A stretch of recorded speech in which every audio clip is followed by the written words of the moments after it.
শীতকালে এই 5টি সবজি ভুল করেও ফ্রিজে রাখবেন না।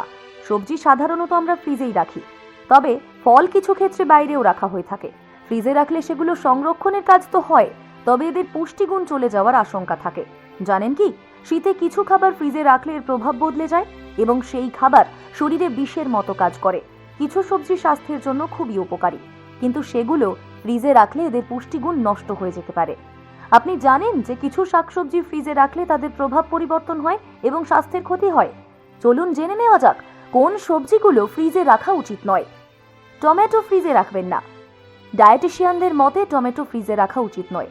টমেটো রাখতে হলে ঘরের তাপমাত্রায় রাখুন। বিশেষজ্ঞদের মতে টমেটো ফ্রিজে রাখলে এর স্বাদ, গঠন এবং গন্ধে পরিবর্তন আসে।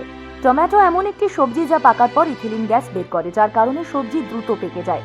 যদি টমেটো রাখতেই হয় তবে ঘরের তাপমাত্রাতেই রাখুন। ফ্রিজে শসা রাখবেন না।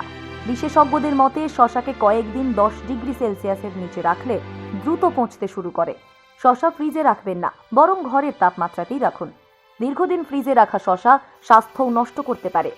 অ্যাভোকাডো ফ্রিজে রাখবেন না। অ্যাভোকাডো ফ্যাটি অ্যাসিড সমৃদ্ধ এবং কোলেস্টেরল কম। এই খাবার ফ্রিজে রাখলে এর বাইরের স্তর শক্ত হয়ে যায় এবং ভেতরের অংশ নষ্ট হতে থাকে। ফ্রিজে কাঁচা অ্যাভোকাডো রাখলে সেগুলি কাঁচা থাকবে এবং নষ্ট হয়ে যাবে এবং আপনার স্বাস্থ্যের ক্ষতিও করবে। আলু ফ্রিজে রাখবেন না।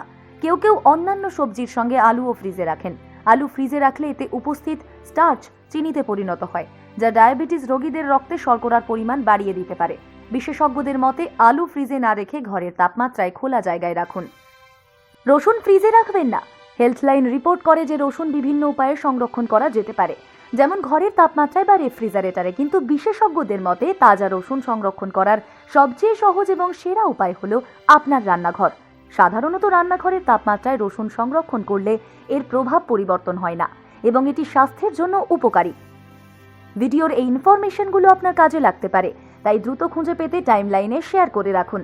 ভিডিওটি ভালো লাগলে লাভ রিয়াক্ট দিন, খারাপ লাগলে অ্যাংরি রিয়াক্ট দিন। এমনই সব তথ্য পেতে পেজটিকে লাইক করে ফলো দিয়ে রাখুন।